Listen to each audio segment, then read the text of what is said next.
entrando assim, por exemplo, nos primeiros passos. Então o Arthur foi lá, entendeu, gostou. É natural que o Arthur queira transacionar.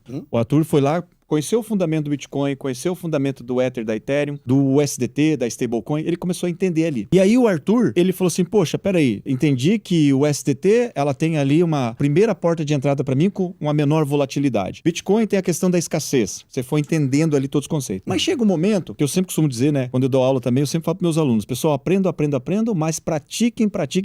Exato. Como que foi assim, como que você começou a transacionar cripto, né? Como que você fez? Você fez um cadastro? Qual foi o caminho que você levou para fazer os primeiros movimentos, as primeiras transações? As primeiras transações eu comecei fazendo numa corretora cripto, que hoje aí você tem diversas. E começar a entender principalmente o conceito da carteira, não da cold wallet, porque eu não tinha ali um pendrive todo tecnológico para poder pegar um pouquinho de satoshi, colocar lá e guardar, né? Então eu comecei a fazer operações com ativos digitais, comprando e vendendo, mantendo a minha posição em um gráfico. Para depois eu aprender como é que eu faço uma transação na blockchain. Então, você começa a observar que não é diferente do que a gente faz já no nosso dia a dia. Vou fazer um Pix para alguém, tem que ter a chave pública dessa pessoa. E não muda, pessoal, porque quando você vai para o mercado de ativos digitais, que a gente entende que ele é muito mais presente na nossa vida, e as empresas estão utilizando esses ativos, o que comecei a fazer então? Eu fui pesquisando como fazer um cadastro numa corretora. Depois disso, o fundamento. Então você vai procurar bons vídeos para você entender o que é um halving, o que é blockchain, como é que você recebe